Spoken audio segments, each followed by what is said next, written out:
उलमा हैं, सब लोगों ने सपोर्ट किया। बोला जाकिर नाइक के साथ हमारा इख्तिलाफ होगा अलग बात है, लेकिन हम वो टेररिस्ट नहीं है, वो तकाबुल अध्ययन के इसमें माहिर है। मैंने कहता हूं, हमारी नो कहते। तो ये आप मोहब्बत फैलाओ और आपस पहला ही पूछेंगे भाई कौन से फिरके के आप, और फिरके के अंदर फिरके, फिरके में फिरके, फिरके में फिरके, खत्म ही नहीं होगा। हमारा सिर्फ एक ही दीन है, इस्लाम, एक ही अल्लाह सुब्हानहू व तआला, आखिरी नबी एक ही मोहम्मद सल्लल्लाहु अलैहि वसल्लम। हम जुड़ के रहे, आपस में मोहब्बत से रहे, इंशाअल्लाह इंशाअल्लाह हम मुसलमान जो अल्लाह की आयते कुंतुम खैरा उम्मतन उखरिजत लिन्नास, अल्लाह ताला कहते हैं हम सबसे बेहतरीन कौम है सारी उम्मत में। लग रहा तो नहीं है, इंशाअल्लाह अगर कुरान की रस्सी को पकड़ेंगे इंशाअल्लाह हम सबसे बेहतरीन कौम होंगे। जिस तरीके से हमारे साहबाज थे अल्लाह के रसूल के वक्त पे, हमारे खुलफा राशिदीन थे, we want top of the world. दुआ करते कि हम उस टाइम पे रह के मुसलमान भी इंशाल्लाह वापस टॉप ऑफ द वर्ल्ड पे रहे इंशाल्लाह। जज़ाकल्लाह खैर। जी, कोई सवाल? अगर बारादरी से दोबारा कोई, वहां पर माइक ओपन है, तो बारादरी से अगर कोई नॉन मुस्लिम हमारे भाई कोई और सवाल पूछना चाहें, क्योंकि हम यहां से सवालात काफी ले चुके हैं। बारादरी से अगर कोई सवाल है तो पहले उनको हक दिया जाएगा और उसके बाद फिर हम यहाँ पे, अगर वहां पे कोई सवाल नहीं है तो फिर हम यहाँ पे पूछेंगे। अब दूसरा सवाल ये है कि मैंने ये भी सुना है कि जब रमज़ान शरीफ का महीना आता है तो 30 दिन जन्नत के दरवाजे खुले रहते हैं और दोज़ख के दरवाजे बंद हैं, लेकिन उस 30 रमज़ान के रोज़े या महीने के, उस रमज़ान के महीने के अंदर कोई हिंदू मर जाता है तो वो कहाँ जाता है?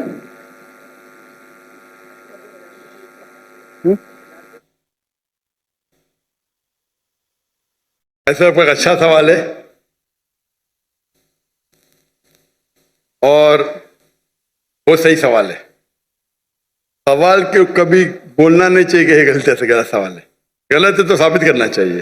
भाई साहब कई सवाल है और ये कोट कर रहे हैं हदीस की, और कई हदीस है अल्लाह के रसूल की, बुखारी में और बाकी हदीस, कि रमज़ान में अल्लाह सुब्हानहू व तआला जन्नत के दरवाजे खोलता है और दोज़ख के दरवाजे बंद होते हैं। भाई साहब ने एक हदीस बोलने भूल गए कि शैतान भी कैद रहते। तो 3 सवाल साथ में है कि अल्लाह ताला शैतान को कैद करता है। तो भाई का सवाल है कि अगर रमज़ान के 30 दिनों में कोई हिंदू मरता है तो किधर जाएगा वो, कहाँ जाएगा? कोई सवाल पूछता है कि अगर शैतान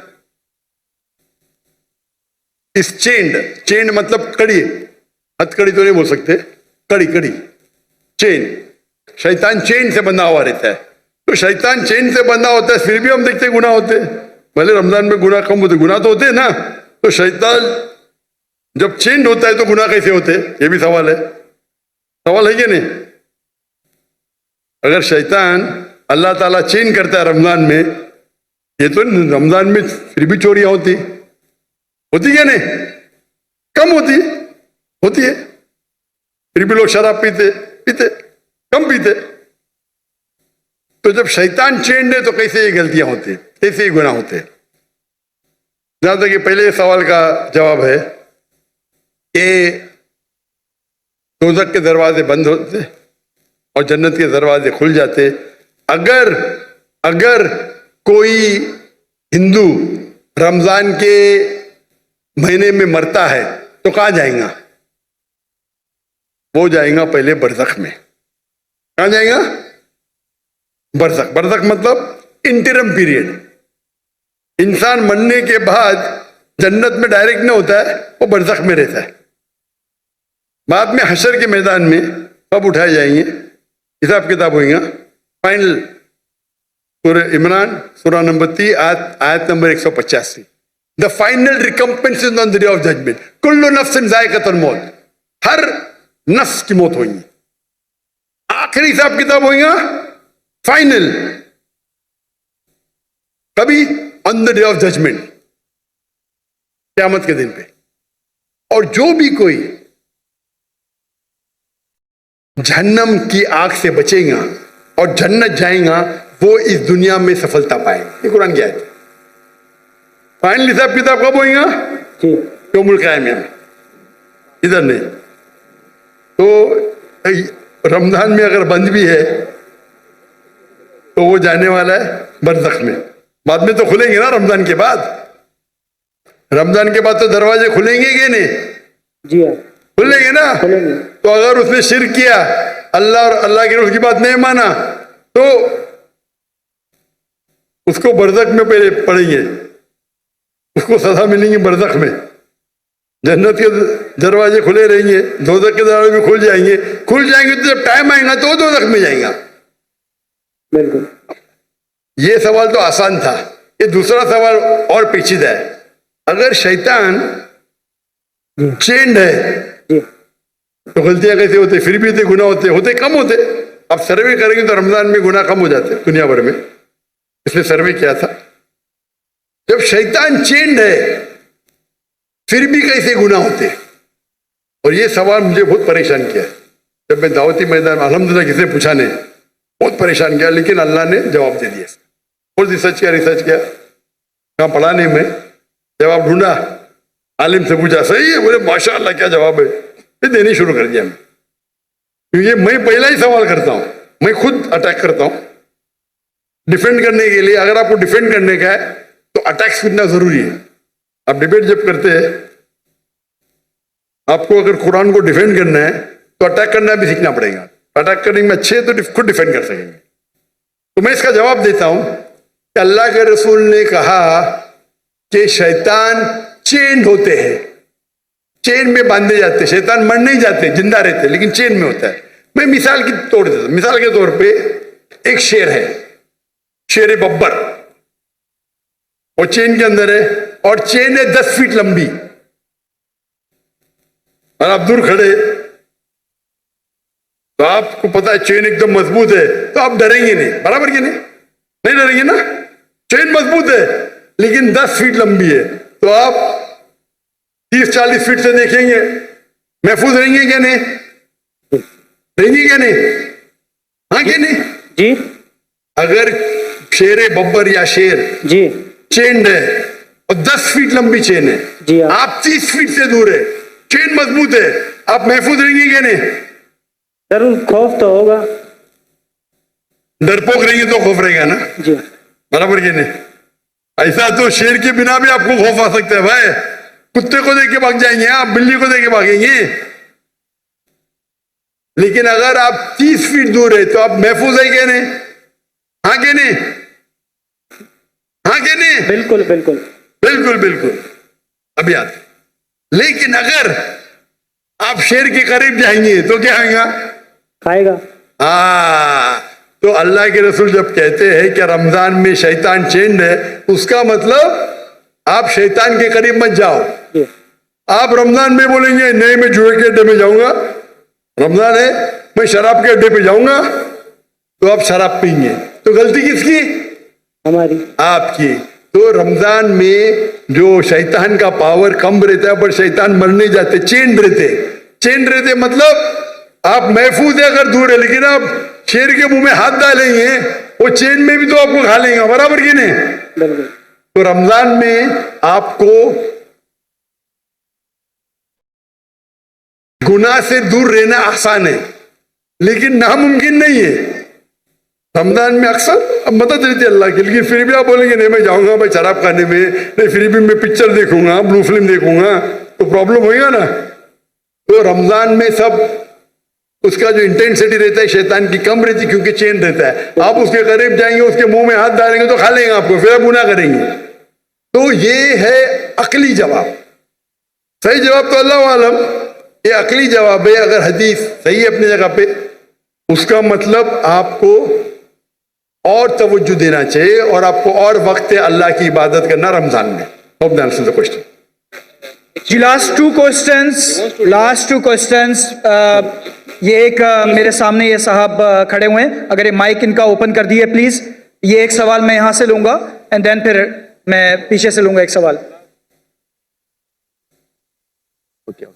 हेलो, अस्सलाम वालेकुम। ये हैदराबाद से साथी आए हैं, डबल कन्वेंस करके अकेले आए हैं, डॉक्टर साहब से सवाल करने के लिए। अस्सलाम वालेकुम वरहमतुल्लाहि वबरकातुहू। डॉक्टर जाकिर नाइक साहब, मैं अकेला आपके लिए ब्लाइंड हूँ और हैदराबाद से मोहब्बत से मिलने के लिए आया हूँ।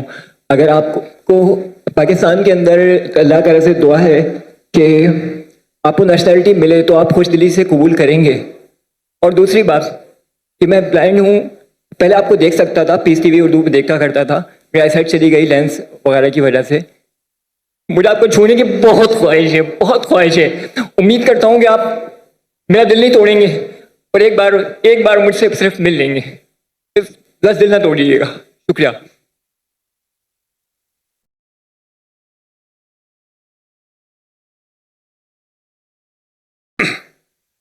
भाई साहब ने कहा कि वो पीस टीवी देखते थे कि अब जब उनकी रोशनी थी, अभी रोशनी उनकी चली गई और वो मुझसे मोहब्बत करते, मैं भी आपसे मोहब्बत करता हूँ। उसका सवाल था भाई साहब का कि अगर आपको पाकिस्तान की नेशनैलिटी मिलेगी तो क्या मैं लूँगा। अल्हम्दुलिल्लाह मुझे 15 मुल्कों की नेशनैलिटी का ऑफर आया। नाम नहीं लूँगा, बट जहाँ तक ये पाकिस्तान का सवाल है, इंशाअल्लाह जिस दिन यहाँ शरीयत नाफिज होंगी और कुरान और हदीस के ऊपर 100% अमल होगा, इंशाअल्लाह मैं खुदा के मांगूंगा, इंशाअल्लाह। भाई साहब आप स्टेज पे आ सकते हैं। जी, ये इनको स्टेज की तरफ लेकर आइए प्लीज।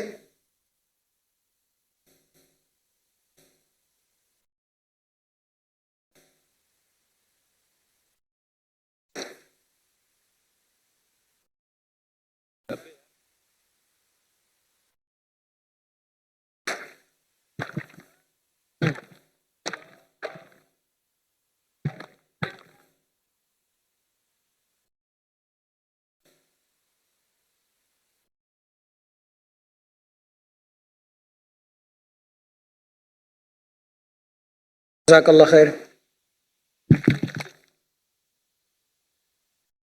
यस, ये सीधे हाथ की तरफ मेरे, अगर कोई गैर मुस्लिम भाई हैं तो वो, अगर नहीं है तो जो भी हैं यहाँ मौजूद ये सवाल पूछ सकते हैं। Bismillahirrahmanirrahim. Sir, my name is Mohammed Rashid bin Mufti Tayyib Muawiya. I belong to Shurabad, Multan. So, sir, I am currently a student of Islamic Studies and currently I joined your Dawah training program.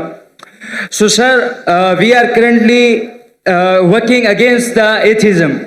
तो एक atheist ने मेरे से सवाल पूछा जिसका मैंने जवाब दिया, but I am not satisfied कि रसूलुल्लाह सल्लल्लाहु अलैहि वसल्लम जब मदीना में आए तो वहाँ पर ज्यूइश कम्युनिटी कई सौ सालों से रह रही थी। तो आप सल्लल्लाहु अलैहि वसल्लम जब आए तो उन्होंने कुछ खिलाफ वर्जियाँ की, तो आप सल्लल्लाहु अलैहि वसल्लम ने उन्हें मदीना से निकाल दिया। और नऊज़ु बिल्लाह, मतलब कि आज तक हम मुसलमान वहाँ पर कायम हैं, उन्हें मदीना से मुल्क बदर, शहर बदर कर दिया गया। और आज जब इसराइल या ज़ोनिस्ट ने हमारे पैलेस्टाइन पर गलत कब्जा किया तो ये कब्जा सही है, क्योंकि कल जब हमने उन्हें निकाला था तो वो आज जब हमें निकाल रहे हैं, तो इसमें मसला क्या है। ये मेरा सवाल नहीं है, मेरे से पूछने वाले एक दोस्त का सवाल है। He is atheist. भाई साहब को एक ऐसे से सवाल पूछा कि मोहम्मद सल्लल्लाहु अलैहि वसल्लम मदीना में आए और यहूद को निकाल दिए और उनका कब्जा कर लिए, तो फिलिस्तीन लोग जिस तरीके से अभी गाजा में घुस गए, सॉरी यहूदी लोग घुस गए और फिलिस्तीन में और गाजा में और कब्जा कर रहे, तो ये तो यकसा है। फर्क क्या है इसमें? मोहम्मद सल्लल्लाहु अलैहि वसल्लम किए क्या नहीं किए उसके डिटेल में जाता नहीं हूं, लेकिन मैं ये मानता हूं कि पहले जमाने में जब जंग होती थी, जो भी जीत जाता था वो उसकी लैंड हो जाती थी। सर, करंटली अक़वाम मुत्तहिदा भी तो यही कहता है। जी, सब आप जवाब सुन लीजिए प्लीज। मेरा जवाब तो सुनेंगे आप। सॉरी, मैं क्या बोलने वाला जानते हैं आप? सुने मेरा जवाब कभी? नहीं सुने ना? तो जवाब तो कंप्लीट करने दो ना, आप मुझसे बहस कर रहे। सॉरी, यही प्रॉब्लम है। इन्नल्लाह मा साबरीन, अल्लाह उनके साथ है जो सब्र करते हैं।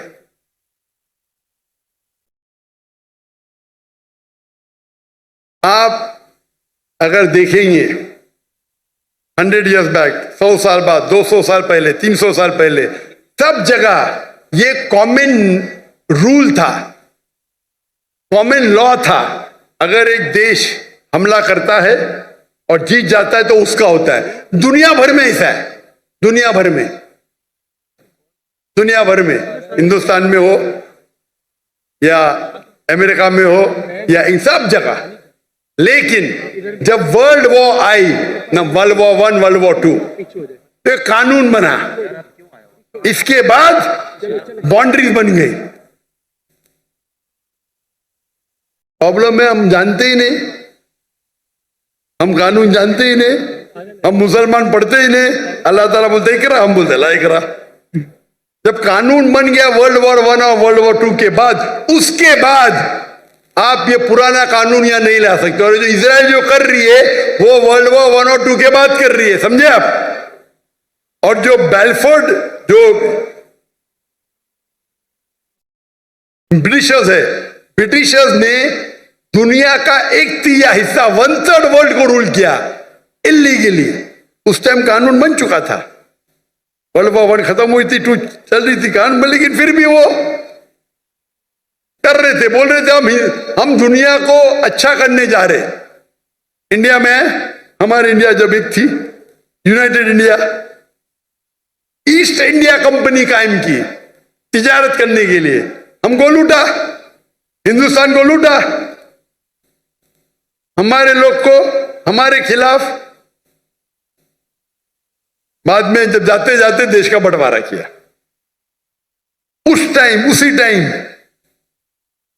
आप देखेंगे पैलेस्टाइन, जो यहूद तो बहुत कम थे, बहुत कम, बहुत कम थे, और उनकी लैंड भी कुछ नहीं, few % की थी। देखेंगे तो मैम, वो जाते जाते उन्हें यहूद को दे दिए। अरे उनके था ही नहीं तो कैसा दे सकते, चोरी किए फिर दे रहे कैसा। उस टाइम भी बहुत कम था, लगता है 11% थे। वो बढ़ते बढ़ते बढ़ते अभी तो 90% हो गए। तो तुम्हारे इथियोपियन फ्रेंड को बोलो, तुम जानते ही नहीं इंटरनेशनल रूल भाई। पहले पासपोर्ट भी नहीं था, अभी पासपोर्ट है। पहले वीजा नहीं था, अभी वीजा है। चेंज हो गई दुनिया। वो दुनिया के कानून को जानते नहीं। अभी जो इजराइल कर रही है, अभी कानून है, आप जब जंग भी करेंगे तो सिविलियन को नहीं मार सकते, औरत को नहीं मार सकते, मारते हैं इन लोग। तुम्हारे इथियोपियन फ्रेंड को पता ही नहीं, ना खुदा का पता ना कानून का पता है। अफसोस की बात है, आपको भी नहीं पता है।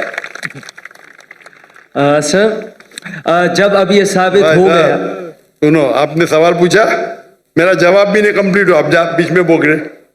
आपका सवाल खत्म, बाकी लोगों को पूछने दो ना। रूल क्या, एक सवाल। Sir very sorry. अल्लाह का शुक्र अदा करो, आपने जवाब दे दिया। बाकी लोग का जवाब नहीं दूंगे। Sorry sir. नहीं, आप बोलते तो बाकी लोग। नो सॉरी सर, जज़ाकुमुल्लाह। माशाअल्लाह, अल्हम्दुलिल्लाह। जी, हम लास्ट 2 राउंड्स हम करने लगे हैं। तो हमारी ख्वाहिश है कि तीनों जो माइक्स लगे हुए हैं, हर माइक से 2-2 सवाल पूछे जाएं। सो एक फर्स्ट राउंड हम शुरू कर रहे हैं। जी सेंटर के अंदर, सेंटर में कोई मौजूद है?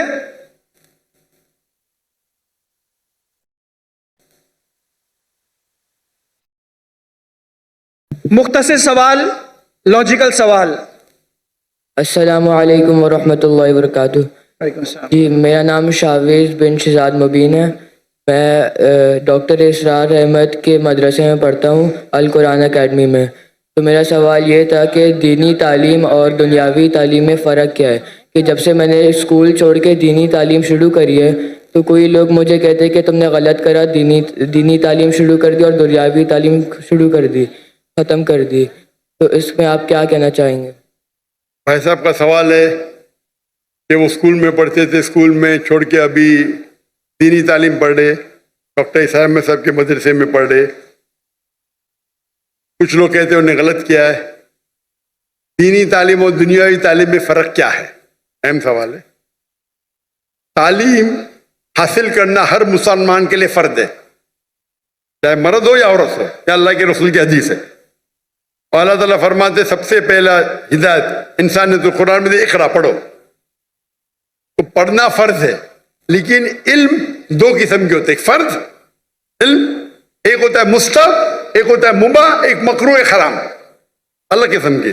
जो फर्द दीन है वो बेसिक इस्लामिक के फराइज और हराम ये जानना हर मुसलमान का फर्ज है, हर वालिदैन का फर्ज है कि अपने बच्चों को सिखाए।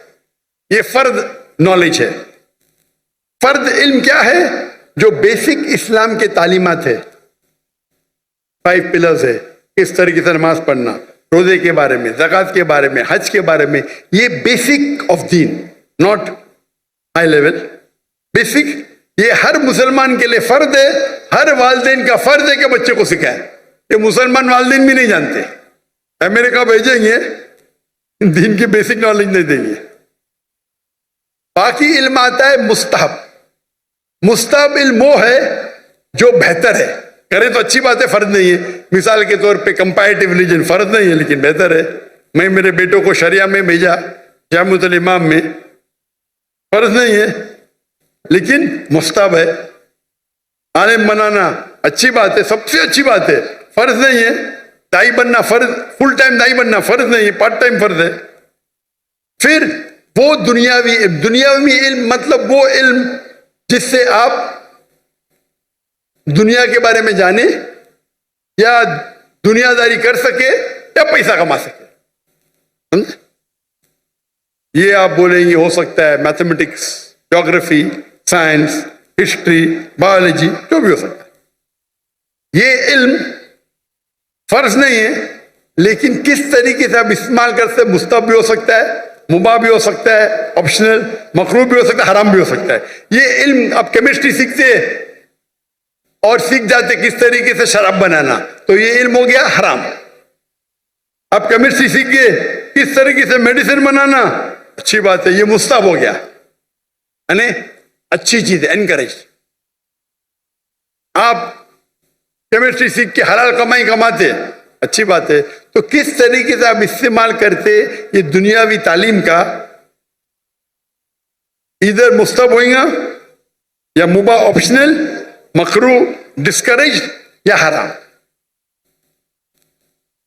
लेकिन अगर आप अच्छे दाई बनना चाहते हैं आज की तारीख में, तो दुनियावी इल्म भी इंपॉर्टेंट है, दीनी इल्म से नहीं। मेरे बेटे ने, हमने स्कूल कायम की, इस्लामिक इंटरनेशनल स्कूल। बचपन से मेरे तीनों बच्चे, 2 बेटियां 1 बेटा, फारिक। हमारी स्कूल के 2 जबान है, इंग्लिश, अरबी। तो किंडरगार्टन से हमारे बच्चे अरबी भी सीखते, अंग्रेजी भी सीखते। और तकरीबन 60% सब जो पीरियड है वो इंग्लिश में, 40% अरबी में, या 55 to 60% इंग्लिश, 40 to 45 अरबी जबान में। कुरान की तिलावत अरबी जबान में, फिक्र अरबी जबान में, तौहीद अरबी जबान में, उर्दू में नहीं, इंग्लिश में नहीं। और इंग्लिश में इस्लाम दावती काम के लिए। जब तक उनने ए लेवल किया, हमारे स्कूल में ए लेवल है यानी 12वीं क्लास, डिग्री आती है फ्रॉम IGCSE कैम्ब्रिज, उस टाइम तक के अरबी भी पढ़ा और तालीम हासिल की अरबी और इंग्लिश में। उर्दू कमजोर है मेरी बेटी की, मेरी भी कमजोर है। उसके बाद वो रियाद गए जामुअल इमाम में, इमाम मोहम्मद बिन सऊद इस्लामिक यूनिवर्सिटी, वहां सिर्फ अरबी में पढ़े, अरबी का डिप्लोमा किया। उसके बाद बैचलर्स किया, 7 साल थे वहां, सिर्फ अरबी में, अंग्रेजी पढ़ी नहीं। उसके बाद मास्टर्स किए मलेशिया में, international Islamic university of Malaysia. वहां उनको चॉइस था, अंग्रेजी में भी कर सकते थे, अरबी में भी। बोलते अंग्रेजी तो पता है मुझे, अरबी पे, तो मास्टर्स भी अरबी में किया। अब इंशाल्लाह PhD की तरफ जाएंगे। तो ये इल्म जो हासिल कर रहे हो और उम्दा इल्म, ये मुस्तहब है। रहा सवाल आपके बारे में, आप स्कूल में थे, स्कूल में छोड़ के डॉक्टर इसरार अहमद का मदरसा ज्वाइन किए। मुझे पता नहीं अभी आप किसमें एडमिशन ले, अंजुमन खुदामुल कुरान, अल कुरान अकेडमी। अल कुरान अकेडमी अभी तक विजिट किया ने में 1991 में किया था। जहां तक कि मुझे याद है उस टाइम दोनों तालीम होती थी, दीनी भी और दुनियावी भी। तो आप जो भी स्कूल में पढ़ रहे, वहां दीनी दुनिया दोनों तालीम होती है या सिर्फ दीन की होती? अभी वो इस्लामियात भी पढ़ाते हैं आखिर के अंदर। Full time? नहीं, सिर्फ कुरान पढ़ाते हैं, उसके आखिरी घंटे के अंदर इस्लामियात पढ़ाते हैं वो। आप कौन से ग्रेड में? अभी हिफ्स कर रहा हूँ मैं। कौन से ग्रेड? मदरसा पढ़ रहा हूँ, मदरसा। नहीं, कौन से ग्रेड में? फर्स्ट ग्रेड, सेकंड ग्रेड, ऐसा कुछ नहीं? अभी 7th। 7th में? तो आप सिर्फ हिफ्स पढ़ते जी। और इस्लामियात? जी।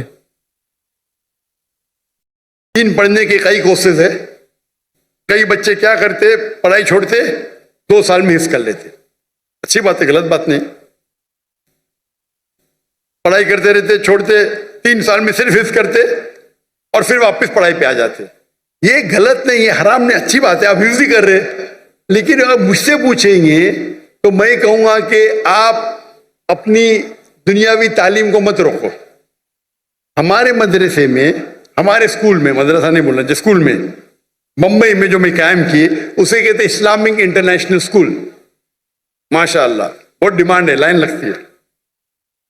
हम कहते तालीम दोनों जहां के लिए, तालीम दोनों जहां के लिए। वहां हम अरबी और अंग्रेजी जबान में पढ़ाते हैं। हमारी जो डिग्री आएंगी, पास होंगी तो यूके से आएंगी, कैम्ब्रिज से। कैम्ब्रिज बोर्ड दुनिया का सबसे बड़ा बोर्ड है। मुख्तलिफ ममालिक में हर साल 10s of thousands पास होते हैं, सबसे फेमस है। तो कौन ये नहीं कहेगा कि मुसलमान की डिग्री है या इंडियन डिग्री। अगर पास होंगे तो आप कहां भी तालीम ले सकते दुनिया में, सबसे रिकग्नाइज्ड है। लेकिन साथ साथ हम दीनी तालीम भी देते हैं। इंग्लिश सब्जेक्ट्स के अलावा हमारे पास कुरान, हदीस, शरिया, फिक्र अरबी में। हमारे स्कूल का जो मयार है, आमतौर के ऊपर 50 बच्चे पे एक टीचर होता है ना। हमारे स्कूल में 4 बच्चे पे एक टीचर।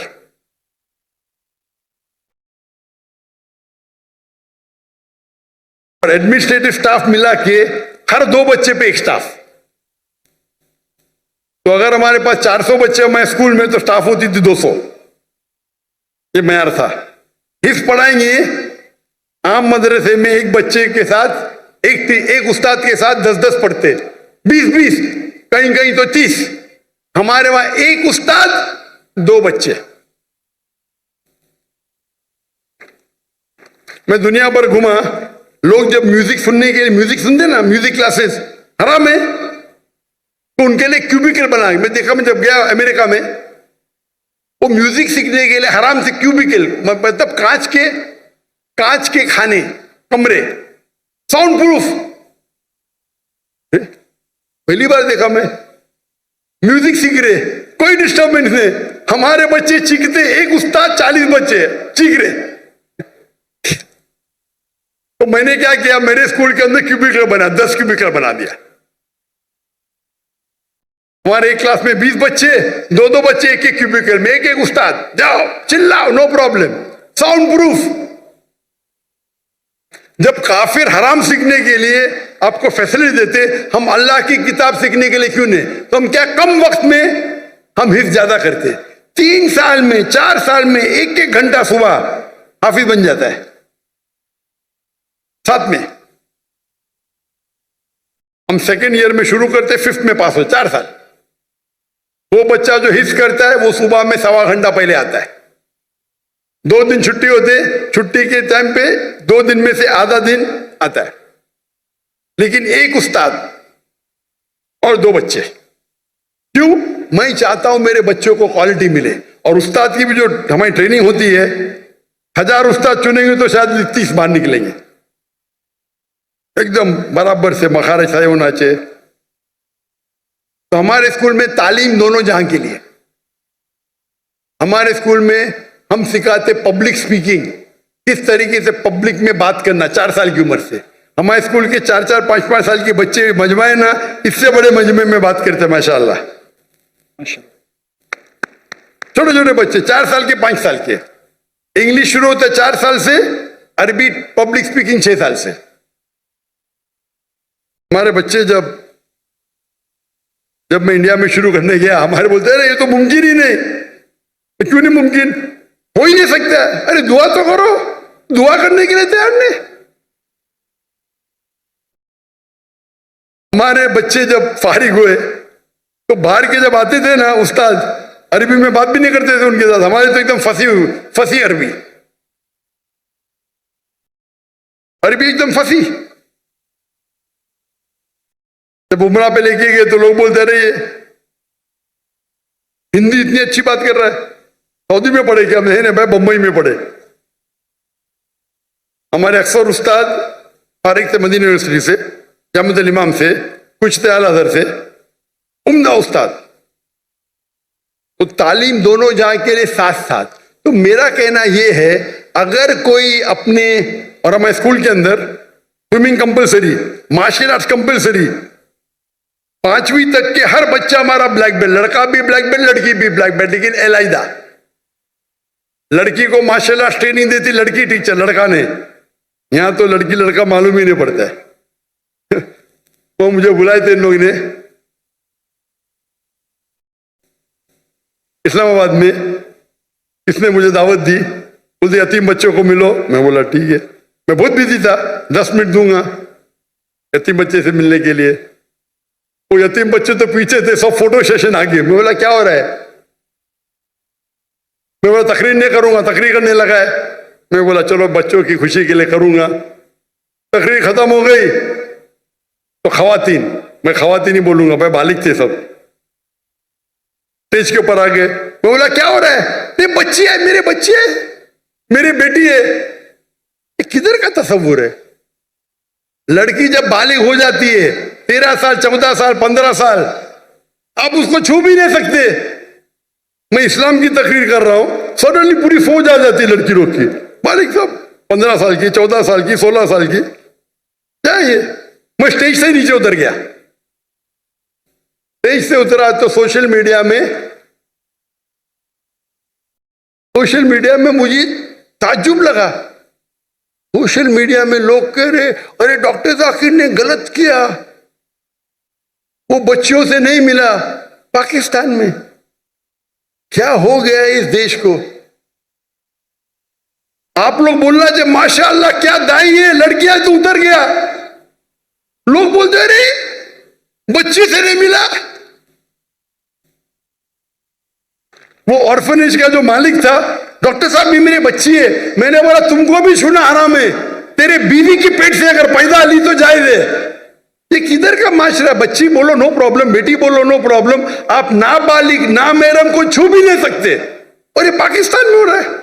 इंडिया में जब मुझे हिंदू बुलाते ना, वो एहतराम करते। हिंदू जब मुझे बुलाते तकरीर करने के लिए, एहतराम करते कि जाकिर भाई लड़की को नहीं छूते, दूर रखेंगे। यहां तो मैं इस्लामाबाद में गया, वो टेलीविजन की जो होस्ट है मेरे नजदीक आए, सवाल पूछने। मैं पीछे जा रहा हूं, वो मेरे पे चढ़ दी, मैं पीछे जा रहा हूं। क्या हो रहा है ये? अरे आप डॉक्टर जाकिर नाइक से बात कर रहे हैं, मुसलमान है, क्या हो रहा है? बेटी बोलने से बेटी थोड़ी बन जाती, शरीयतन हराम है। जब मैं किससे डिस्कस किया तो यहाँ के बोलते ये आम है, हमारे माशरे में आम है, हराम है। आप लड़की को छू ही नहीं सकते भाई नामहरम को।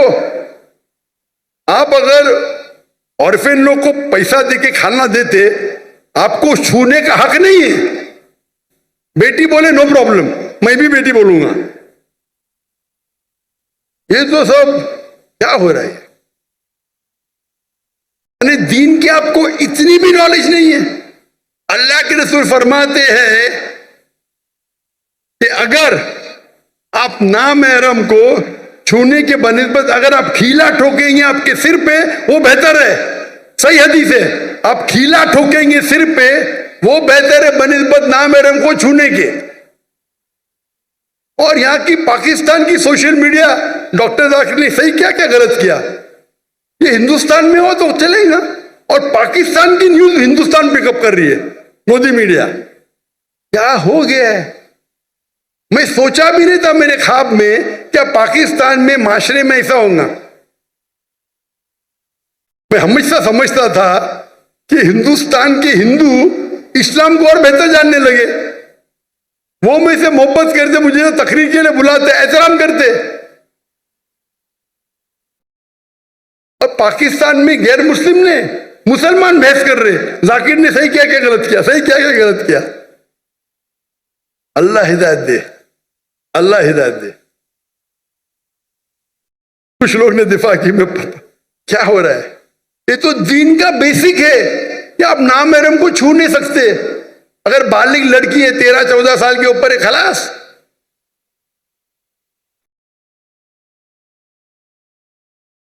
ये बेसिक तालीम है, ये तालीम फर्ज है।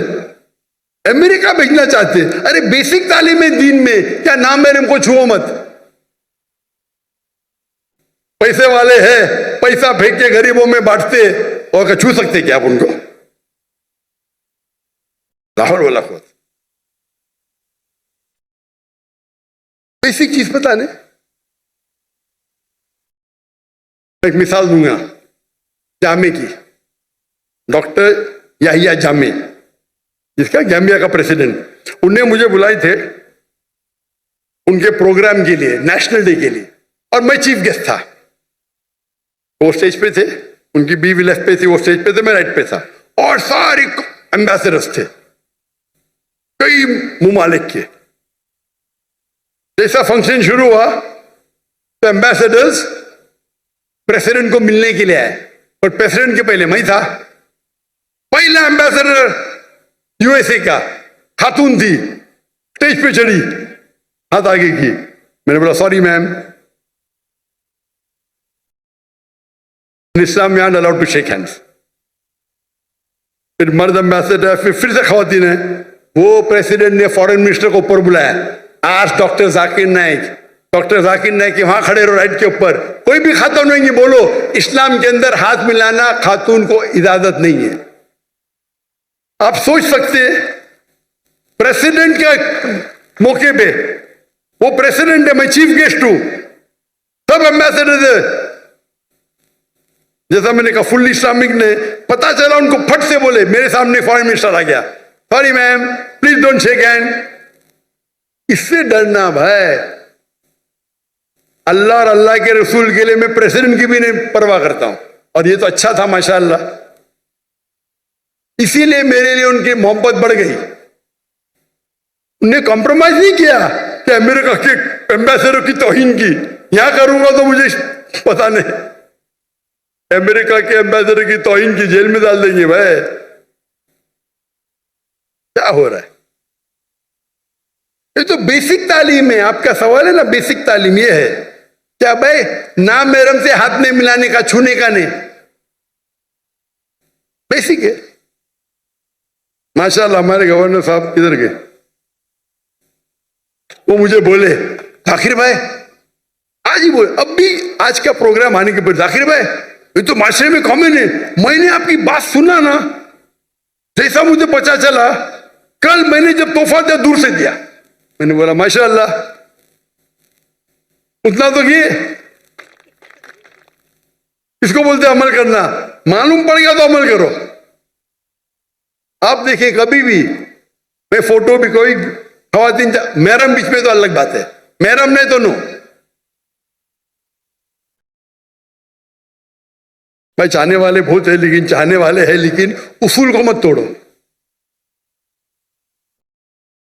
आप सोच सकते हैं कि एंकर, लेडी एंकर और सब शूट कर रहे, तो बेसिक नॉलेज तो बेस्ट है, बोथ बेस्ट है, बोथ।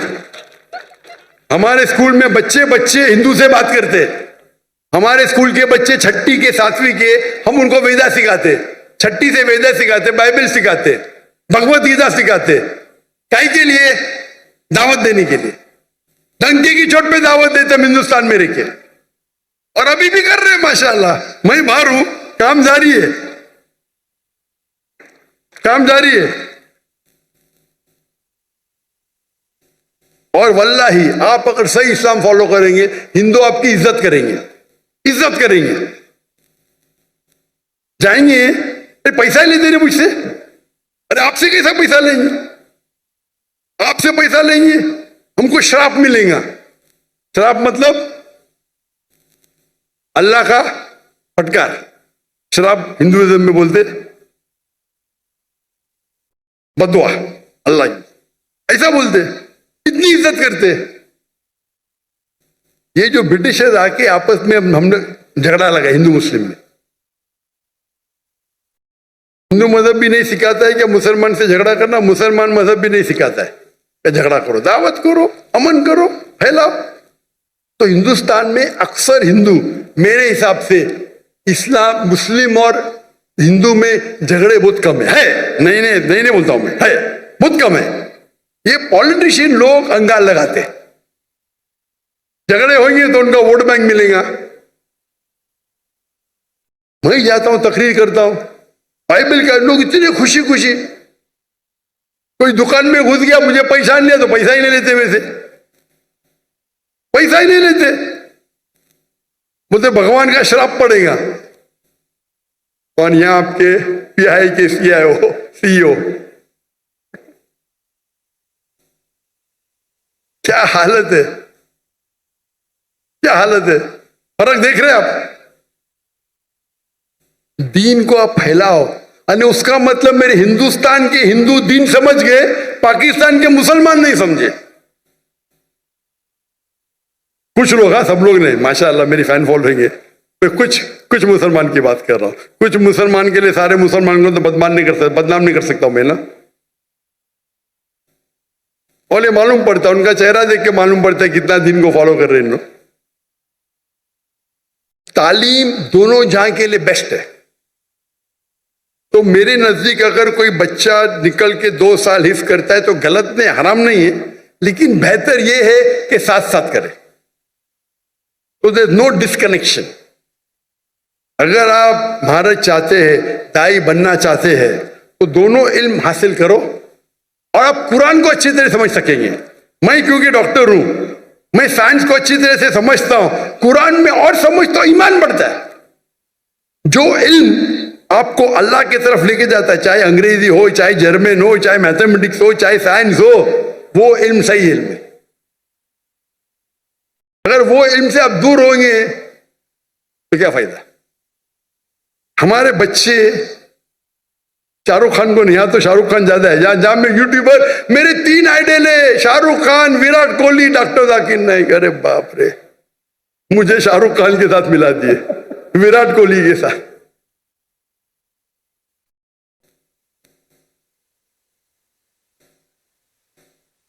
हम अगर इल्म हासिल करें, इल्म is power, knowledge is power, सही इल्म हासिल करें, पता चला दीन कितना अच्छा है, बेहतरीन है, तो हम इस्लाम को और अच्छे तरीके से लोगों को पेश कर सकें। तो मेरे नजदीक 2 साल करके हिफ्ज करना हराम नहीं है, जायज है, लेकिन अफजल यह है कि दोनों साथ साथ करो। लेकिन अगर ऐसे मदरसे आपके पास नहीं है,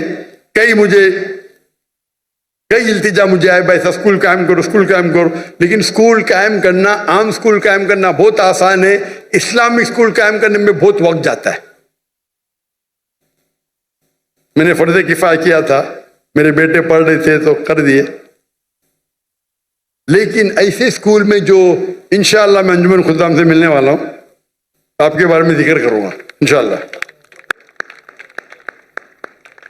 मैं जब जाऊंगा लाहौर, यहाँ के उनके मुझसे मिला, लेकिन ये जो कर रहे गलत नहीं कर रहे लोग, लेकिन अफजल जो यहाँ के साथ साथ लो।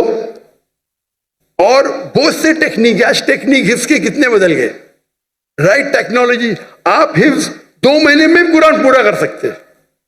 मैं लेकिन उसके लिए अलग होता है, हम 2 महीने में पूरा कुरान हिफ्ज कर सकते हैं, लेकिन जितना जल्दी याद करेंगे उतना जल्दी भूलेंगे। तो हमने वो कोर्स इख्तियार किया, एक बार इस्तेमाल किया, फिर बोले नहीं ये सबसे बेस्ट नहीं है।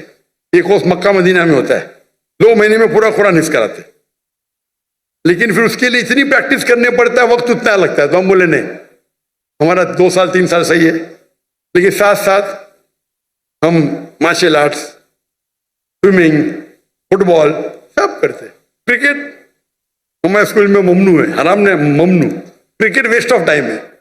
हमारे इंडियन पाकिस्तानी क्रिकेट के पीछे दीवाने, हराम ने। मैं प्रेफर करता हूँ फुटबॉल, 1.5 घंटे 1 घंटा खेलो, पूरी वर्जिश बेस्ट। हॉकी खेलो, बास्केटबॉल खेलो, हैंडबॉल करो। तो आपने अगर कर लिया तो कंटिन्यू करो अभी, इंशाअल्लाह अगर दोनों साथ में करें तो और बेहतर है, लेकिन अकेला करना गलत नहीं है, hope that answers the question. जी हाँ। जी, अगर कोई और सवाल, ये हमारी बहन की तरफ से, ये लेफ्ट साइड के ऊपर अगर माइक यहाँ पर मौजूद है तो। अस्सलाम वालेकुम रहमतुल्लाहि वबरकातुहू sir, I am a student और मेरा क्वेश्चन ये है डोमेस्टिक वायलेंस के ऊपर। ये जनरेशन टू जनरेशन चलता है। अगर ये पेरेंट्स के दरमियान बहुत ज़्यादा क्लैशेस है और मतलब इसमें बच्चों का क्या किरदार बनता है कि वो कैसे हैंडल करें उस सिचुएशन को, और हमारे पाकिस्तान में ये बहुत ज़्यादा बढ़ता जा रहा है और हमारा क्या हुक्म बनता है कि हम इस पर कैसे अमल करें और कैसे हम इस्लाम से रिलेटेड जो भी है उस पर अमल कर सकें। जी शुक्रिया। जज़ाकल्लाह। इनका सवाल है कि पाकिस्तान में डोमेस्टिक वायलेंस काफ़ी ज़्यादा है और कल भी कई ख़वातीन ने कहा, तो बच्चों का क्या इसमें रोल है, क्या किरदार है, हमें क्या करना चाहिए। डोमेस्टिक वायलेंस का मानी है कि आप चाहे अपने फैमिली में आप वायलेंस कर रहे, मतलब मारामारी कर रहे या आप पीट रहे, चाहे मार्क छोड़ रहे, चाहे स्टिचेस आ रहे, तो डोमेस्टिक वायलेंस इस्लाम में हराम है। There is a difference between domestic violence and difference between, अपने बच्चों को कोई थप्पड़ मारा तो डोमेस्टिक वायलेंस नहीं बोलेंगे, यूएसए में बोलेंगे I will call the police. हाँ, वो यूएसए में, यहाँ नहीं। अगर बच्चों को अपने थप्पड़ मारा डोमेस्टिक वायलेंस नहीं बोलते हो तो, लेकिन आप पीटेंगे उसको, आप बेच से पीटेंगे, काला ब्लू ब्लैक कर लेंगे, तो ये हराम है। और अल्लाह के रसूल की हदीस भी है जो खातून ने पूछी थी पहले, ये कैन वी बीट, तो दराबा की मानी मैंने कहा था, मीनिंग बीट लाइटली। तो अल्लाह के रसूल की हदीस है कि आप फेस पे नहीं मार सकते, आप मारेंगे तो कभी उस पर मार्क नहीं छोड़ सकते, ये दराबा की मानी है, लाइक विद अ मिसवाक। तो domestic violence where there is torture, it's totally हराम। बच्चों का क्या रोल है? पहला रोल ये कि आपके पास काउंसलिंग होना चाहिए, काउंसलिंग सेशन होना चाहिए। और लोग तो गलत फहमी है कि आजकल के माशरे में तीन किस्म की सोसाइटी है। एक कहते पेट्रियार्कल सोसाइटी, पेट्रियार्कल मीन्स मर्द ही ऊंचा, बस पेट्रियार्कल। एक होती है मेट्रियार्कल सोसाइटी, मतलब औरत ही ऊंची। और एक कहते हैं फेमिनिज्म। ये फेमिनिज्म इज अ मिसनोमा, ये गलत फहमी है। इस्लाम में men and women are overall equal, identical नहीं है लेकिन इक्वल है। तो ये वर्ड फेमिनिज्म है, उसके मानी है मेन एंड वुमेन है इक्वल, तो मिसनोमा है। अगर कोई कहेंगे इस्लाम में फेमिनिस्ट, तो लोग बोलेंगे अरे क्या बोल रहा है, बट इंग्लिश वाइज सही है, but technically feminism is a misnomer. मतलब जैसा हिंदुइज्म में मिसनोमा है, बराबर ना। Hinduism means a person who lives in the valley of Indus valley, तो डेफिनेशन में मैं भी हिंदू, लेकिन मैं बुत परस्ती नहीं करता हूं, मैं वेदा में नहीं मानता हूं, आप समझे ना। तो उसी तरीके से फेमिनिज्म इज इंग्लिश वर्ड जिसके मानी है a person who thinks men and women are equal. वो आदमी, वो औरत जो सोचती है मर्द और औरत बराबर है, यकसा नहीं है, बराबर, इस्लाम में बराबर ही है। औरत और मर्द के हुकूक है, कुछ वक्त मर्द ऊंचे है, कुछ वक्त औरत ऊंची है, ओवरऑल बहुत है इक्वल। इसके ऊपर तकरीर कर सकता हूं लेकिन वक्त नहीं है। इसका सोल्यूशन क्या है? सोल्यूशन ये है कि माशरे में काउंसलिंग होना चाहिए। काउंसलिंग मतलब वो लोग जो फैमिली के मैटर्स में डील कर सके और काउंसिल कर सके। प्रॉब्लम है आज की तारीख में, आप अगर वेस्टर्न वर्ल्ड का काउंसलिंग लेंगे तो पूरे जो ट्रीटमेंट है वेस्टर्न वर्ल्ड के आधे तो हराम है। आप बोलेंगे जो खाली दीन के बारे में पढ़ा और माशरा साइकोलॉजी नहीं जानता है तो वो भी प्रॉब्लम है। तो डायकोटमी है, प्रॉब्लम है। हमें ऐसे शख्स के पास जाना चाहिए जो दीन को भी जानता है और साइकोलॉजी भी जानता है, मेडिकल साइंस भी जानता है। ऐसे लोग अगर काउंसलिंग करेंगे तो सही करेंगे।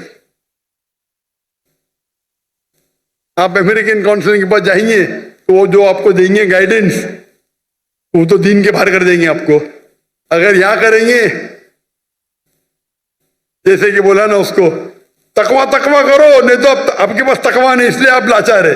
आप अपाहिज है क्योंकि तकवा नहीं है, ये भी प्रॉब्लम है। तो हम हमारे माशरे में ऐसे लोग को तैयार करना चाहिए। और मुझे पता है कि चंद साल, तकरीबन 10 साल पहले जामिया बिनोरी, पता है मुझे जाने का था 2 दिन पहले, तो रोग ने रोक लिया, इंशाल्लाह मैं कल जाऊंगा। जामिया बिनोरी के अंदर मुझे पता चला कि वहां मीडिया तालीम दीन की भी होती, दुनिया की भी साथ में, अल्हम्दुलिल्लाह, दीन की भी तालीम, दुनिया की भी तालीम। लेकिन दुनिया की तालीम अगर दीन के नजरिए से देखे, मिसाल के तौर पे आप पढ़ेंगे, साइंस में लिखा है कि हम बंदर से बने, हमारे टीचर्स उसको बराबर जवाब देंगे। ये तो इंसान ने तो अपना मुसलमान बंदर से बने, कुरान में लिखा आदम अलैहिस्सलाम पहले थे। इख्तिलाफ है, तो इख्तिलाफ को किस तरीके से सॉल्व करना, वो एक टेक्निक है। तो ये एक स्पेशलिटी है। अफसोस की बात है कि हम समझते हैं कि इल्म हराम है, अंग्रेजी हराम है। अंग्रेजी से अच्छे काम भी होते, बुरे काम हराम है, अच्छे काम अच्छे। तो ऐसे माहौल में दे शुड बी काउंसलर्स। मेरे वालिद थे साइकाइट्रिस्ट, आपको पता है वो डॉक्टर थे, लेकिन साइकाइट्रिस्ट थे। वो पहले हिंदुस्तान के मुस्लिम साइकाइट्रिस्ट थे जो प्रेसिडेंट बने, पूरे इंडिया के साइकाइट्रिस्ट के प्रेसिडेंट। साइकाइट्रिस्ट मतलब यहां तो बोले साइकाइट्रिस्ट पागल है। अगर आप साइकाइट्रिस्ट के पास गए इंडिया पाकिस्तान में, तो आपके नाम पे तो पागलपन का लग जाएगा। अमेरिका में तो साइकाइट्रिस्ट की तो तनख्वाह मिलती थी, उनकी तो इतनी चांदी है। इसको आराम करने का साइकाइट्रिस्ट के जाओ, आधा घंटा बकवास करो, ये बिल दे दो $5,000। तो साइकाइट्रिस्ट की वो तनख्वाह होती है, इनकम आमदनी बहुत होती है। इंडिया पाकिस्तान में साइकाइट्रिस्ट कह दिया मतलब पागल हो गया, तो लोग बोल के भी डरते। ये गलत है। Psychiatry is a specialised field. तो मेरे वाले तकरीर भी करते इस्लाम एंड साइकोलॉजी, अल्लाह ने जन्नत फरमाए रहमुल्लाह। तो ऐसे प्रॉब्लम में वी शुड अ स्पेशलिस्ट। और यूएसए में मेरे कई कलीग है, मिसाल Yasir Fazaga, Sheikh Yasir Fazaga Peace TV पे आते, he specialize in counselling. Sheikh Yasir Fazaga he specialize, he studied counselling also दीनी आलिम भी है और काउंसलर और सर्टिफाइड काउंसलर है। तो इस वक्त वो जो आपको जो देंगे राय, वो इस्लामिक भी होंगी और आपके फैमिली के प्रॉब्लम को हल भी करेंगे। तो हमारे इदारे में भी इस्लामिक रिसर्च फाउंडेशन में वी हैव काउंसलिंग, लेडीज के पास, जेंट्स के पास। कभी साथ में मिलने पड़ता तो महरम जरूरी है। मेरी अहलिया भी करती थी काउंसलिंग, मैं भी करता था काउंसलिंग। तो इस मौके पे किस तरीके से कुरान की कौन सी आयत पे अमल करना चाहिए, अगर डोमेस्टिक वायलेंस से क्या करना चाहिए, और अगर आप सही देंगे, मिसाल के तौर पे एक मिसाल दूंगा मैं आपको, वक्त बहुत कम है, इतना वक्त होने के बाद भी माशाअल्लाह बहुत लोग हैं। एक मेरे पास एक मुसलमान आया और मुझसे कहने लगा कि मेरी बीवी जन्नत में जाएंगी ही नहीं। मैं बोला क्यों भाई, क्यों नहीं जाएंगी? वो हदीस में लिखा है क्या बीवी अगर शोहर को नाराज करे तो जन्नत में जाएंगी, हदीस सही है। मैं बोला हदीस सही है, इसीलिए मेरी बीवी जन्नत में जाएंगी ही नहीं। मेरा कौन गलत? मेरी बीवी गलत। मेरा सुनो, जन्नत तेरी बीवी के बाद में डिस्कस करेंगे। कुरान में लिखा हुआ है कि जन्नत जाने के लिए 4 चीज चाहिए, ईमान वल असर। पूरी तफसील नहीं दूंगा, वक्त जाएगा। ईमान चाहिए, अमल सालिहात चाहिए, वतवासौ बिल हक वतवासौ बिस सब्र। बराबर। अगर तेरी बीवी जन्नत में नहीं जाएंगी, तू भी नहीं जाएगा। बोला क्यों? तेरे पास सब्र ही नहीं है। अगर तेरी बीवी कुछ करती है, तू नाराज होएगा तो फरिश्ते उसको नाराज होंगे ना। तू नाराज क्यों होता है? तू नाराज मत हो तो फरिश्ते उससे नाराज होंगे, वो भी जन्नत में, तू भी जन्नत में। समझे? वो तो पूरा दोष बीवी को, बीवी मुझे परेशान करती, जन्नत में जाएंगी। क्योंकि अगर फरिश्ते उसको कोसेंगे, अगर वो शोहर को नाराज करे, बराबर, तू नाराज क्यों होता है? तू अगर नाराज नहीं होगा, तेरी बीवी भी जन्नत में, तू भी जन्नत में। उसके बाद पूरा चेंज हो गया, झगड़े बंद हो गए। छोटी सी आयत, उसने मुझे हदीस कोट की, मैंने कुरान की आयत कोट किया, हदीस सही थी। तो इस तरीके से बोलना, तो बीवी मेरे बाद में बोलती है कुछ दूसरे की, तू अभी माशाअल्लाह झगड़े बंद हो गए। वो वन ट्रैक माइंड, मेरी बीवी गलत, मैं सही, मुझे नाराज की जन्म में जाएगी। अरे अल्लाह के रसूल कहते हैं सबसे बेहतरीन मोमिन वो जो अपने फैमिली के साथ बेहतर है, बीवी के साथ। आधी हदीस कोट करते, अपने फायदे की हदीस कोट करते। यही तो प्रॉब्लम है माशरे में। आप तकरीर में उलमा को सिर्फ सुनेंगे वन साइडेड हदीस,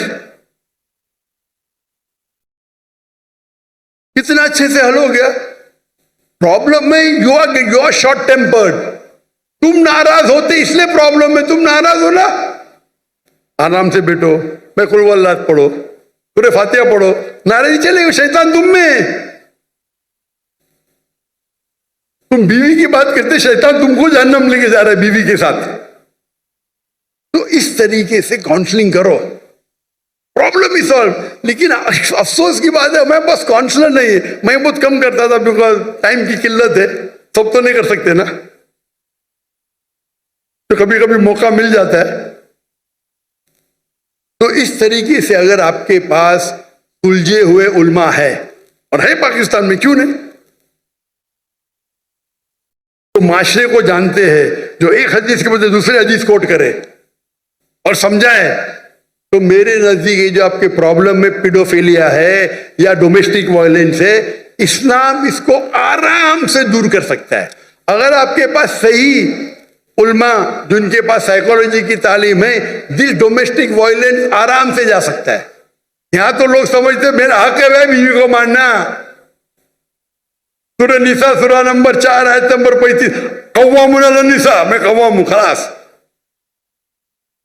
और जाके बाहर आके बोलेंगे माशाल्लाह सही, क्या मर्द का बच्चा है। औरत पे हाथ उठाता, मर्द का काय का बच्चा है भाई। औरत पे हाथ उठाता, मर्द का बच्चा। कौन मर्द का बच्चा औरत पे हाथ उठाता? ये अगर आप जहन खोलेंगे, इस पे लेक्चर होना चाहिए, डोमेस्टिक वायलेंस पे लेक्चर होना चाहिए। अगर पता चले किया तो उसको मैं भान में लेके आके सजा दो उसको ना।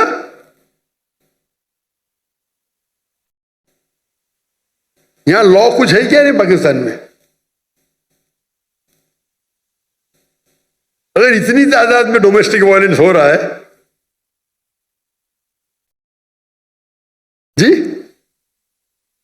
है लॉ ना, माशाअल्लाह लॉ तो है, लेकिन इंप्लीमेंट कम हो रहा है ना भाई। बेन जी इनको कांटेक्ट करो, ये सब प्रॉब्लम सॉल्व करेंगे इंशाल्लाह। लगता है पुलिस डिपार्टमेंट के। या नेक्स्ट क्वेश्चन, नेक्स्ट इंशाल्लाह। आखिरी राउंड, मैंने 2 राउंड कहा था, आखिरी राउंड इंशाल्लाह। आखिरी 3 सवाल इंशाल्लाह। ये वाला माइक। अस्सलाम वालेकुम वरहमतुल्लाहि वबरकातुहू। मेरा नाम आसिफ है, मैं रिन्यूएबल एनर्जी इंजीनियर हूँ। बाय बॉर्न मैं मुसलमान हूँ और अल्हम्दुलिल्लाह बाय रिसर्च भी मैं मुसलमान हूँ। कुछ वीकनेसेस आई थी कुछ सालों पहले, और मुझे इत्तेफाक हुआ पढ़ने का यूके के अंदर, और वहाँ पे मैं अपना माइंड जो है वो क्लियर करके गया था, क्योंकि अगर मैं यूके में पैदा होता तो हो सकता है मैं क्रिश्चियन होता। तो यूके गया और वहाँ पर क्रिश्चियंस पे भी मिला और डिफरेंट रिलीजन लोगों से भी मिला, और नॉटिंघम इस्लाम इंफॉर्मेशन पॉइंट के थ्रू मैंने दावत भी दी, उनसे मिला। और जिस तरह से डिबेट्स हुई, आपकी बुक्स हैं, अहमद दीदात की बुक्स हैं, उन्होंने बहुत हेल्पफुल की। और जब क्रिश्चियंस और डिफरेंट थे वो बेबस रह गए, तो मुझे मेरा यकीन और पुख्ता हो गया कि इस्लाम और कुरान के अलावा और कोई मजहब हक नहीं है, यही सिर्फ हक है ताकि आमद तक, क्योंकि उनकी बेबसी देखी मैंने देखी वहीं पर।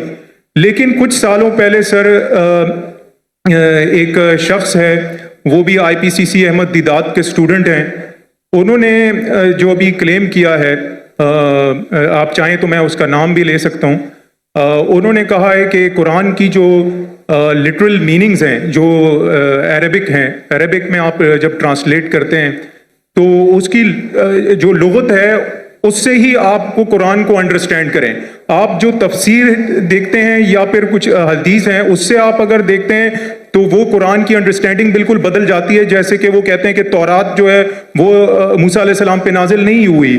तो मेरा क्वेश्चन ये है कि पूरी की फाउंडेशन ही जो है उसने डिस्टर्ब कर दी है कि जैसे उसने कहा कि मस्जिद अक्सा जो है वो फ़लस्तीन नहीं है बल्कि वो पैलेस्टाइन में है। तो ये जो अंडरस्टैंडिंग है कि आप कि कुरान जो है वो सिर्फ कुरान से ही समझा जा सकता है क्योंकि वो अल्लाह ने उसकी जो है जिम्मेदारी ली है, बाकी तो मैन मेड लोगों ने किताबें लिखी हैं सारी जो उसका क्लेम है। तो मेरी रिक्वेस्ट है कि अगर आप इसको क्लियर करें इस अंडरस्टैंडिंग को कि कुरान को सिर्फ इसी ट्रांसलेशन से ही समझा सकता क्योंकि उसको कुरान ने वो अल्लाह ने उसकी वो ली है। तो और रिक्वेस्ट है कि समझ गया भाई, कब से खड़े हुए थे, समझ गया आप सर। ओके, मैं समझदार हूं मैं, और किसके बारे में बात करते हो भी जानता हूं मैं। जज़ाकल्लाह। भाई साहब का सवाल है कि एक शख्स है पाकिस्तान में जो दीदा साहब का शागिर्द कहलाता है और वो कहता है कि कुरान मजीद को लुग़वी मानी ट्रांसलेशन क्या है उससे समझ आ जा, हदीस से नहीं। कुरान में कई आयतें अतिउल्लाह अति रसूल, ओबे करो अल्लाह को, अल्लाह के रसूल को। कैसे ओबे करेंगे? ट्रांसलेशन पूछो अल्लाह के रसूल के, अभी तो अल्लाह के रसूल अभी जिंदा है नहीं, उनकी टीचिंग जिंदा है जी, इंतकाल हो चुका है, इंशाल्लाह जन्नत फिरदौस में मिलेंगे इंशाल्लाह। तो किससे पूछेंगे आज की तारीख में? ये अल्लाह का तो कलाम है ना, जी, अतिउल्लाह अति रसूल, ओबे अल्लाह ओबे द मैसेंजर। किससे पूछेंगे? किधर है? हदीस पूछो उनसे, सिंपल है। कोई भी अगर कुरान का बेस्ट कमेंट्री कुरान खुद है और अल्लाह के रसूल की हदीस, दो चीज, कुरान खुद और अल्लाह के रसूल की, ये बेसिक है। Best is Quran itself. कई जगह कुरान में दो जगह जिक्र है, दो commentary, it is called itself. Number 2 अल्लाह के रसूल की हदीस, उसके बाद एंसेलरी और हो सकता है साइंस, हो सकता है टेक्नोलॉजी, बाद में आएंगे। दो बुनियाद है अपने शरिया की, कुरान और हदीस। और फिर कुरान में ये भी लिखा है फसअलू अहल ज़िक्री इन कुंतुम ला तालमून। सूरह नहल सूरह नंबर 16 आयत नंबर 43, सूरह अंबिया सूरह नंबर 21 आयत नंबर 7, दो जगह लिखा है। उससे पूछो जो एक्सपर्ट है। यानी कुरान में सारे प्रॉब्लम का, एक जन ने पूछा खाना कैसा पकाना लिखेला है, मैं बोला हाँ लिखेला है, क्या लिखेला है? कुक से पूछो ना, कुक एक्सपर्ट है ना। फसलू अहल ज़िक्री बोला तालमून, वो बावर्ची से पूछो बताएंगे कैसा खाना लिखेला है। तो कुरान टेलीग्राफिक बुक है, तो बावर्ची से भी पूछ सकते हैं आप अगर आप खाना पकाना जानते, बराबर ना जी। तो कुरान के अंदर गाइडलाइंस दिए गए। Best is Quran itself, number 2 सही हदीस। एंड एंसेलरी भी हो सकता है, मिसाल के तौर पे आप एक्सपर्ट से पूछ रहे, आप साइंस का पूछ रहे। अगर आप लुगा से कुछ मिलता है आपको जी। तो एक होता है कि कुरान की तफसीर थ्रू कुरान, नंबर 1, एक कुरान की तफसीर थ्रू हदीस, नंबर 2 कुरान की तफसीर थ्रू लुगा भी है। अगर आपको कुछ लुगवी मानी मिलती है और अगर वो दूसरे कोई कुरान के आयत से नहीं टकराती है और सही हदीस से नहीं टकराती, तो आप उसका इस्तेमाल कर सकते हैं। समझे ना? जी जी। क्योंकि कई बार एक अरबी लफ्ज के 3 मानी 4 मानी होते हैं, तो पहले आपको तहकीक करने पड़ेगा इसके बारे में कुरान में और कहां लिखा गया है। मिल गया, हदीस से मिल गया, फिर लुगा देखो, अच्छा ये कुरान में 4 मानी है, ये 2 कुरान से मिलते, हदीस से मिलते, बाकी 2 नहीं मिलते, बाकी 2 को निकाल दो। आप समझे जी। लेकिन अगर नहीं टकराती है तो आप इस्तेमाल कर सकते हैं। अगर जी नहीं, कुरान और सही हदीस से नहीं टकराती है, जी अगर ऑर्डर रहता है, there is order, number 1 is Quran, फिर हदीस है, फिर बाद में आपका लॉजिक है। लॉजिक ऊपर नहीं आता है, लॉजिक नीचे, उर्फ है, कस्टम्स है। तो फिक के अंदर उसूल है, ये उसूल के डिफरेंस होने की वजह से थोड़ा इख्तिलाफ है, उसके ऊपर भी मैं डिटेल में जाऊंगा नहीं। जी लेकिन लुगा का इंपॉर्टेंस है, टॉप पे नहीं है, टॉप पे नहीं है, नीचे। आप समझे ना? जी जी अगर हदीस से साबित हो गया कि ये कुरान के मानी ये है, तो हदीस है फाइनल, बट सही हदीस होना चाहिए। मिसाल के तौर पे सबसे पहली आयत जो नाजिल हुई, पहले दो आयत, इकरा बिस्मि रब्बिकल्लज़ी खलक खलकल इंसान मिन अलक, और इकरा की सूरा नंबर 96 वर्स 1 और 2 पढ़ो। अल्लाह के नाम से जिसने पैदा किया एक खून के लोथड़े से, लीच। अभी साइंस आज कहती है खून के लोथड़े से तो इंसान बना ही नहीं, उसका मतलब कुरान में गलती है, नउज़ बिल्लाह। और बहुत से लोग एतराज देते आपके पहली दो आयत में ही गलती है, क्योंकि पहले लोग समझते थे, ग्रीक लोग, कि इंसान खून के लोथड़े से बना है। अभी आप जब तहकीक करेंगे तो अलाका के मानी 3 होते हैं। खून का लोथड़ा, लीच, लोच जैसा, leech like substance, and something which clings, 3 मानी होते हैं।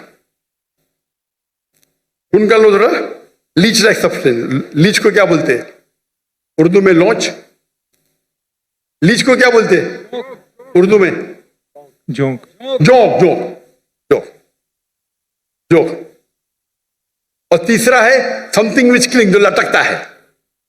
तो कीथ मोर के पास जब गए थे और ये तीनों मानी दिखाए, कीथ मोर एक क्रिश्चियन था, जी 1991 में 1922 में गए थे उनके पास। वो दुनिया का बेस्ट एम्ब्रियोलॉजिस्ट था। लिखे के तर्जुमा, हमारी साइंस को पता ही नहीं कि एम्ब्रियो, एम्ब्रियो मतलब जब बच्चा माँ के पेट में जब शुरू में पैदा होता है उसे कहते हैं एम्ब्रियो। हमारी साइंस तो कहती नहीं कि वो जोंक के जैसा लगता है। वो माइक्रोस्कोप में गया, शॉक हो गया, अरे हाँ सही है भाई, ये जोंक लगता है। तो इसमें मानी कौन सी है? अभी अलाका की क्या मानी है? जोंक। समझ गए? या बाद में उससे पूछे बाकी के बारे में क्या है? नहीं भाई, बच्चा लटकता भी है, तो दोनों सही है। बच्चा जब मां के पेट में रहता है, वूम में रहता है, तो बच्चा लटकता है थ्रू द एम्बोलिकल कार्ड, अम्बोलिकल कॉर्ड के थ्रू लटकता है, बराबर, दोनों सही है। और रिसर्च करे पता चला कि दिखने के अंदर बच्चा शुरू में खून का लोथड़ा दिखता है, तो वो भी सही है, खून के लोथड़े से नहीं बना, लेकिन खून के लोथड़े जैसा लगता है। तो कुरान की जो आयत है, इक़रा बिस्मि रब्बिकल्लज़ी खलक खलकल इंसान मिन अलक, अलाका के मानी खून का लोथड़ा, जोंक और लटकना, तीनों सही है। कोई भी हदीस से टकरा रहा नहीं, कोई भी तफसीर में लिखा नहीं, कोई भी तफसीर में लिखा नहीं कि ये लॉन्च के बारे में, जोक के बारे में खून का लोथड़ा लिखा है, लेकिन वो गलत फहमी थी, क्योंकि खून के लोथड़े से बनता नहीं, खून के लोथड़े जैसे लगता है। आप समझ रहे ना? तो इस वक्त आप लुगा का इस्तेमाल करें, अच्छी बात है, लेकिन वो लुगा अगर कुरान के दूसरी आयत से टकराता है या हदीस से टकराता है तो उसको छोड़ देने का। आप समझ रहे ना? जी जी तो लुगा की अपनी उसका दर्जा है, लेकिन नीचे है। तो अगर आप उसूल को जाने, उसूल को जाने ने और अपने फतवे देने लगे तो हालत ही होगा। और उम्मत को अगर बेसिक नॉलेज है दीन की, कोई भी आलिम आपको कोई भी घुमाएगा नहीं आलिम। अगर आपको पता है दीन के बारे में, वल्लाही कोई भी आलिम घुमा नहीं सकता आपको। तो प्रॉब्लम है हम दीन के बारे में जानते ही नहीं ना। मैं आपसे सवाल पूछता हूं, अगर हिंदुस्तान में हैदराबाद में गाड़ी पहली बार आई थी बहुत साल पहले, तो एक नवाब गाड़ी खरीदते, पहली बार गाड़ी आती, अमीर रहते, मिल जाती गाड़ी उनको, तो गाड़ी के साथ ड्राइवर भी आती, किसको चलाने आता ही नहीं, गाड़ी किसको चलाने आता ही नहीं ना, तो कंपनी उसको ड्राइवर भी देती है। तो नवाब साहब बोलते मेरी बीवी को शॉपिंग जाने के, गाड़ी को बाहर निकालो, तो ड्राइवर बोलते नवाब साहब गाड़ी खराब हो गई, अब भी सही करो। तो बोले सही करने के लिए 10 किलो घी चाहिए, 20 किलो राइस चाहिए, बासमती राइस, और 30 किलो शक्कर। तो नवाब साहब उसको 20 किलो घी देते, 30 किलो बासमती राइस और 30 किलो शक्कर देते, और गाड़ी चलने लगती। मैं आपको पूछता हूं, आज आपका ड्राइवर बोला मुझे गाड़ी सही करने के लिए 20 किलो असल घी चाहिए, 30 किलो बासमती राइस चाहिए और 30 किलो शक्कर चाहिए, देंगे उसको? Of course not. क्या करेंगे? लात मार के भगाएंगे ना, क्योंकि आप गाड़ी के बारे में जानते हैं, जी आप दीन के बारे में नहीं जानते तो ये मुसलमान का जाल है। आप दीन के बारे में जान लेंगे तो कौन आपको घी नहीं पूछेगा। आप समझे ना? जी कल मेरे बेटे ने तकरीर की थी उर्दू में, क्या कुरान को समझ के पढ़ना जरूरी है? जी। हो सकता है कि ये एग्जाम्पल उन्हें दिया होगा कल की तकरीर में, दिए ना, माशाल्लाह आप थे। जी तो वो प्रॉब्लम है। हम अगर दिन के बाद अगर कोई एकदम पेचीदा सवाल है फिक का, तो जाके पूछो। ये बेसिक क्या पूछने का, हमारा फर्ज है। अगर कोई फिक के बारे में तो जाओ मौलाना के पास, अच्छी बात है। ये बेसिक चीज के बारे में क्या, आप समझे ना? जी। तो if you know the basic knowledge को ना, मैं घुमाएगा नहीं। तो कुरान को समझ के पढ़ो, अल्हम्दुलिल्लाह। जहाँ तकलीफ आती है नुज़ुल कुरान, तो क्या आलिम से बात जरूरी है, लेकिन ये बेसिक किस तरीके से कुरान और हदीस पे अमल करना चाहिए, तो हर मुसलमान अगर सीखे, ये हमारे राह निजात की किताब है, तो इंशाअल्लाह हम इस दुनिया में सफल होंगे, आखिरत में भी। अब जान सकते। जज़ाकल्लाह।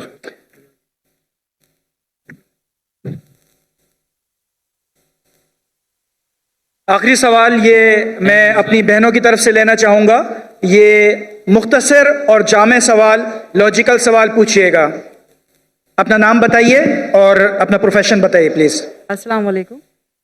मैं हाउस वाइफ हूँ और मेरा सवाल ये है कि एक औरत तकरीबन 30-32 साल किसी एक आदमी के साथ ज़िंदगी बसर करती है, उसके साथ वो छोटे से छोटी चीज़ को महसूस करती है, घर बनाती है, सब करती है, और उसके बाद अगर वो शौहर छोड़कर किसी और औरत की तरफ इन्वॉल्व होता है, तो क्या ये कानून नहीं बनना चाहिए कि उसको बंद गली में छोड़ने के बजाय, उसके बच्चों को जहनी मरीज बनाने के बजाय उसको भी सर की छत दी जाए? क्योंकि ये ज़रूरी नहीं है कि हर औरत दूसरी मर्द की तरफ जाना चाहे, और वो अपने बच्चों के साथ रहना चाहती है, जबकि मर्द उससे बच्चे भी छीनना चाहता है, उसे बदनाम भी करना चाहता है और कोर्ट कचहरी के धक्के भी खिलवाना चाहता है। जबकि मैं खुद देखती हूँ कि कोर्ट कचहरी में ऐसी खवातीन का ढेर लगा हुआ है जिन्हें इंसाफ नहीं मिलता, जो अपने माँ बाप के। जी शुक्रिया जी, थैंक यू। इनका सवाल था कि एक औरत अपने शौहर के साथ रहती है 32 साल और बच्चों की देखभाल करती है, फिर कुछ साल बाद वो छोड़ के दूसरे से बीवी से शादी करता है, तो उसका फर्ज नहीं होता है कि वो बच्चों को देखे। ये तो इस्लाम में हक है कि अगर तलाक हो जाता है, तलाक क्यों, उसके ऊपर बहस नहीं करता हूँ किसी की गलती, बीवी की गलती थी या शौहर की गलती थी। बीवी बोलेंगे शौहर की गलती है, शौहर बोलेंगे बीवी की गलती। कभी मिला ही नहीं जिसने बोला मेरी गलती है। कुछ लोग मिलते, बहुत कम लोग। तो जब तलाक होता है तो हर कोई दूसरे को कोसता है। लेकिन आपने कहा कि बच्चे छूट जाते, बच्चों को कोई देखभाल करता नहीं। इस्लाम के अंदर तलाक के बाद भी बच्चों को देखभाल करने का फर्ज है शौहर का, जब तक वो बच्चे बालिग नहीं बनते। ये बेसिक रूलिंग है, इसमें कोई दो राय नहीं है। अगर माँ बच्चे का देखभाल करती है तो शौहर को अपनी बीवी को, जो पुरानी बीवी थी, उसको महीने का खर्चा देना चाहिए बच्चों की देखभाल करने के लिए। ये कॉमन है, इसमें कोई दो राय नहीं है। तो इसके लिए आपको लीगल सिस्टम इस्लाम में, इसमें पूरी इसकी पूरी तफसील है। अगर यहाँ फॉलो नहीं हो रही है, ये आप मलेशिया में जाइए, माशाअल्लाह मलेशिया में शरिया कोर्ट है। इसे 15 ममालिक से जब मुझे ऑफर आया था, पहले तो मैं घूमने आता था, तकरीर करता था, पता ही नहीं, तहकीक की पूरी। मलेशिया में बड़े 63% मुस्लिम थे, लेकिन वहाँ का कानून, इस्लामिक कानून माशाअल्लाह, फेडरल कोर्ट भी है, इस्लामिक कोर्ट भी है। तो ऐसे मामला वहाँ का सोल्यूशन एकदम माशाअल्लाह एकदम जस्ट है। तो यहाँ भी अगर इस्लाम में सब कानून बने हुए, क्या होना चाहिए, किसको कितना देना चाहिए, खर्चा सब है, ये इस्लाम में है। नहीं इस्लाम में, यहाँ नहीं तो मैं तो अभी जो यहाँ नहीं तो मेरी गलती है, तो मेरी गलती है। मेरा ख्याल है कि एक कानून ऐसा बनना चाहिए कि जिसके अंदर अगर औरत के साथ इस तरह का कोई मामला आता है जो उसमें बहुत लॉन्ग टाइम बाद अगर मर्द उसके साथ इस्लाम कोई में करता है, कानून तो भेद- उसे सर की छत दे, उसको इस्लाम तहफ़्फ़ुज़ दे, में औरत को दे। बहन, इस्लाम में कानून है। अभी पाकिस्तान में उसका इंप्लीमेंट नहीं हो रहा है तो मेरी गलती क्या? बराबर ना? आपको मलेशिया में आके रहने का तो मैं इंतजाम करता हूं इंशाल्लाह। इसीलिए मैं मलेशिया चुना। इसीलिए भाई साहब ने जब पूछे तो मैं बोला जिस दिन मुझे पाकिस्तान से मोहब्बत है, जिस दिन पाकिस्तान, मैं नहीं कहता कि मलेशिया में 100% इस्लामिक कानून है। दुनिया में कोई भी मुल्क नहीं जिसमें 100% इस्लामिक कानून है। किसमें कम है, किसमें ज्यादा है, किसमें इकोनॉमिक्स है, किसमें ये है, मुख्तलिफ है। लेकिन ओवरऑल देखेंगे तो मलेशिया का जो मयार है overall is best in the full world according to me. ये मेरी तहकीक है। इसीलिए इज्जत करने के बाद माशाअल्लाह मैं वहाँ गया। तो आपको क्या करना चाहिए? माशाअल्लाह इतने बड़े बड़े उलमा हैं, आलिम हैं, ये कहना चाहिए, होना चाहिए शरिया कोर्ट यहाँ। वहां तो नॉन मुस्लिम होने के बावजूद 37% नॉन मुस्लिम है, फिर भी माशाअल्लाह इस्लाम की हिफाजत हाई लेवल पे माशाअल्लाह। तो आपको जो यहाँ के उलमा हैं उनसे बात करना चाहिए। आप समझे ना? उनसे बात करना चाहिए। इस्लाम में माशाअल्लाह Islam has the solution for all the problem of humanity. इस्लाम में सारे मुश्किलात की हल है। वो प्रॉब्लम है हम उस पर अमल नहीं करते। सर, मर्दों को इस बात की इजाज़त दी गई है कुरान में कि 4 शादियां कर सकता है। वो इसी खुशफहमी में मुब्तला है कि मुझे इजाज़त मिली हुई है। वो औरत के साथ हर तरह का मजालिम ढालने को तैयार है, उसका हक मारने को तैयार है, और उसके हक के लिए ना यहाँ कानून कुछ करता है ना कोई लॉ बनाता है। बस औरत जूतियाँ रगड़ती है कोर्ट कचहरी में, या फिर वो अपने माँ बाप के घर में जाके उनको जहनी मरीज बनाती है, या बस इस तरह का मामला है कि मैं चाहती हूँ कि अगर गवर्नर हाउस में गवर्नर साहब और आप मिलके कोई एक ऐसा कानून बना दे जिसमें मर्द कभी औरत की फिर हक तलफी ना कर सके, क्योंकि कुरान को तो लोगों ने पसे पुश्त रख दिया है। कोई नहीं सुनना चाहता औरत की फरियाद को कि औरत कहाँ जाके खड़ी हो जाती है जब अपने छोटे या जवान बच्चों को लेकर के। तो ये मैं आपसे गुजारिश करती ये हूँ कोई बोलना कानून बनाए। कोई नहीं सुनना चाहता है, मेरे हिसाब से जरा जास्ती है। गवर्नर साहब सुनते, मैं भी सुन रहा हूं, मैं सुन रहा हूं ना, कर कुछ नहीं सकता हूं, अलग बात है। ये बोलना कोई भी नहीं सुन सकता हो, ये कोई भी, अक्सर लोग नहीं सुनते, बोलो मैं मानूंगा, कोई भी नहीं बोलना जरा, ठीक है कि नहीं? तो अगर मर्द जास्ती कर रहे आप भी मत कीजिए, आप समझे ना? तो इसके लिए लेकिन आपको उन लोगों को अप्रोच करना चाहिए, माशाल्लाह गवर्नर साहब है और बाकी उलमा हैं, अप्रोच करके आपको इसका हल निकालना चाहिए। इस्लाम में सब कानून है माशाल्लाह, सर मैं इस्लाम में कानून है आई हूँ जी, और गवर्नर साहब से मिलने की ख्वाहिश भी रखती हूँ, मगर यहाँ आने के बाद थोड़ा सा प्रॉब्लम होती है।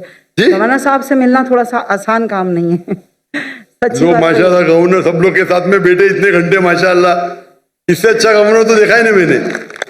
जज़ाकल्लाह। जितना मैं 4 दिन में देखा उसके बारे में बात कर रहा हूँ।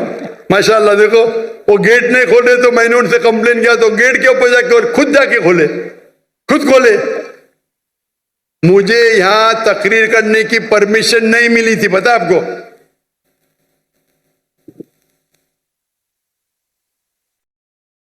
पाकिस्तान में मुझे तकरीर करने की परमिशन नहीं दे रहे थे।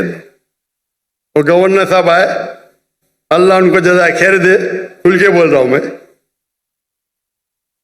आते थे क्या मैं 2000 की मजमे में ज्यादा दूं नहीं, 1000 2000,